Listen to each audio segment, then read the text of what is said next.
Hello and welcome to Theology Matters. This is Dr. John Clark, and we want to continue our study on the topic of eternal security today. And we've been looking at objections to eternal security from the Gospels. And as a quick review, we've been using a definition from our friends at Duluth Bible Church, which reads this: eternal security means that one who has been genuinely saved by God's grace through faith alone in Jesus Christ alone shall never be in danger of God's condemnation or loss of his power, but are kept forever saved and secure by God's grace and power. And we've made the distinction that eternal security reflects the certainty of a person's salvation from God's viewpoint, whereas assurance of salvation reflects the certainty of a person's salvation from man's viewpoint. And so the goal of these studies was to take our thinking and align it with the Lord's thinking as recorded in His Word, so that we would take God's viewpoint on this entire topic of eternal salvation. And we were looking last week at a couple of passages in John, because one of the big objections is if you have a change of faith, whether it's an abrupt rejection or a lack of continual belief, then oftentimes many people will say that that leads to a loss of salvation, or it proves that you never were saved.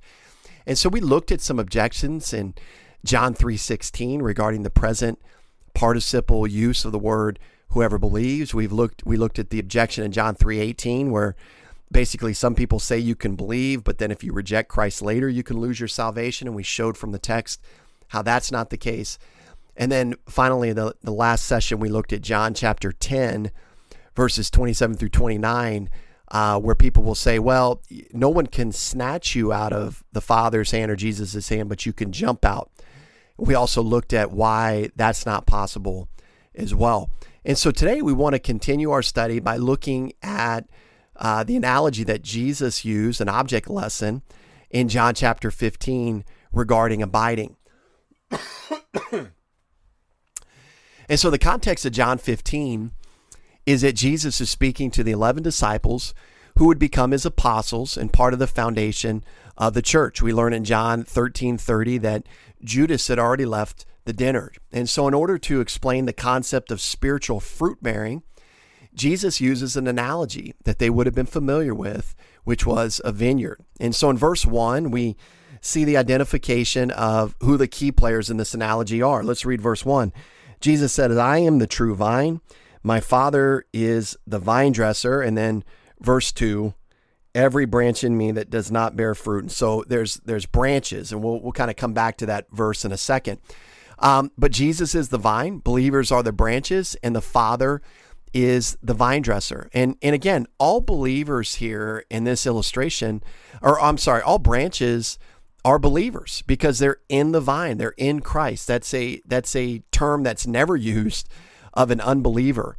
And so what is the goal for every believer who's been placed in Christ? Well, the primary goal of God the Father is to get as much fruit as possible from as many believers as possible. And that's the goal of every vine dresser. This, again, is why it's such a great object lesson that his disciples would have understood, because every vine dresser in that day was trying to extract as much fruit as possible from as many branches as possible. And we learn from history and culture that vine dressers worked tirelessly to do so.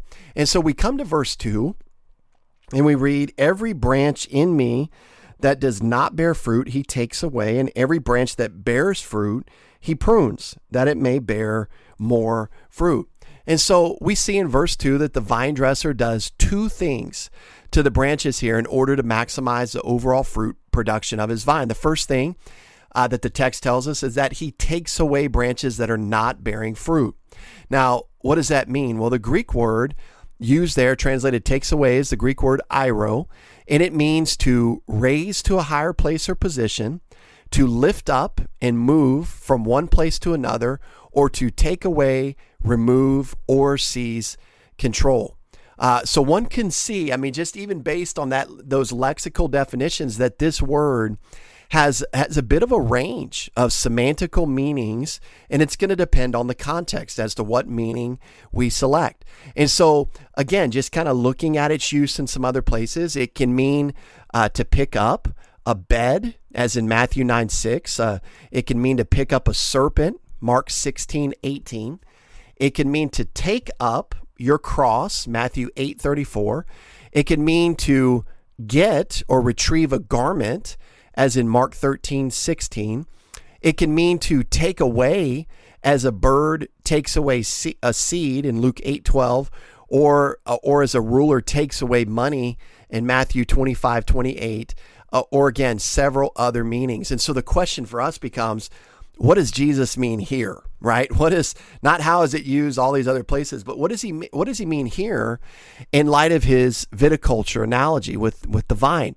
Does he mean that the vine dresser takes away a fruitless branch from the vine, or does he mean that he lifts it up in the vine? What is he referring to? Well, based upon the analogy and based upon what we know about viticulture and the role of the vine dresser in a vineyard, a vine dresser only handles branches that are not bearing fruit.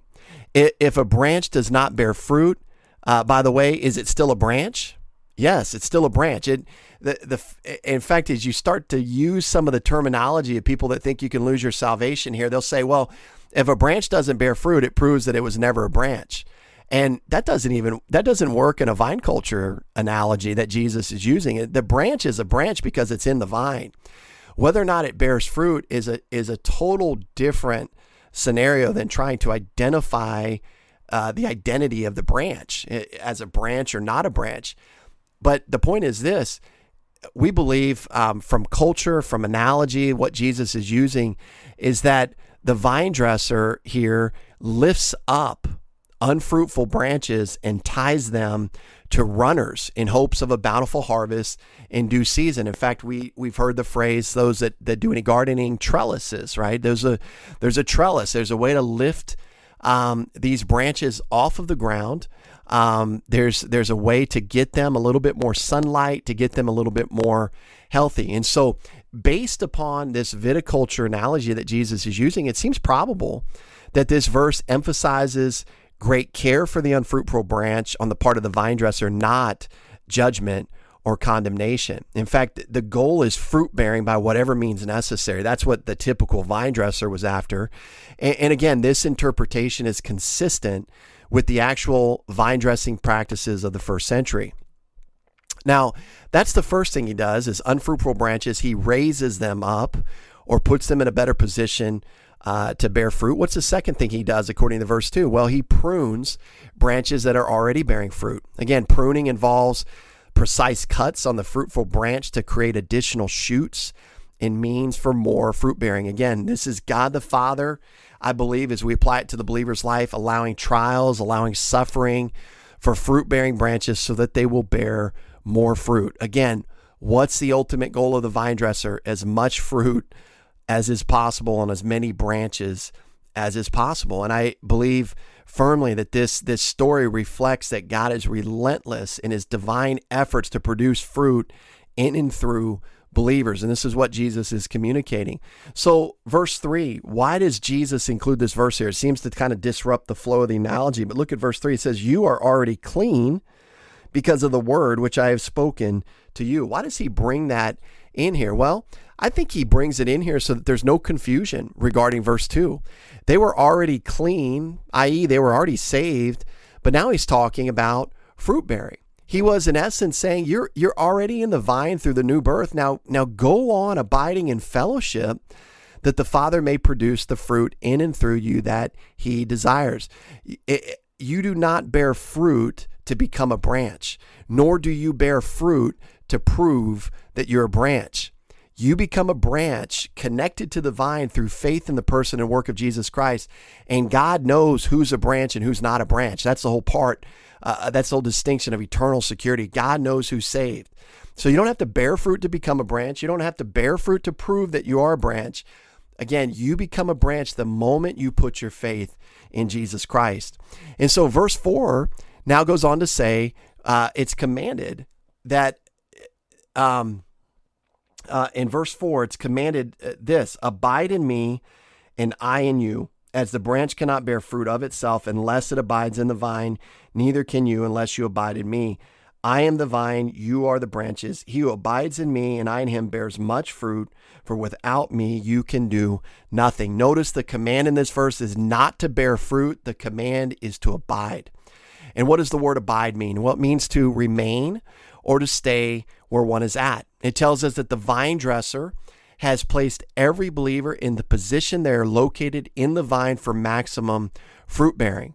Thus, the believer is told to remain or stay where they're placed. The focus for the believer is the root, i.e. their connection to and fellowship with Jesus Christ, not the fruit.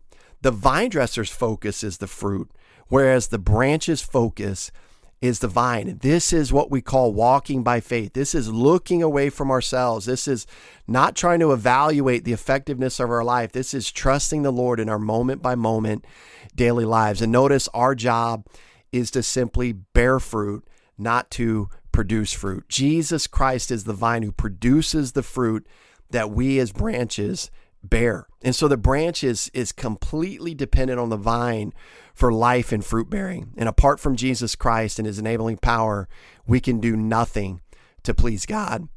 But then we come to verse 6, and this causes some more problems and objections as it relates to eternal security.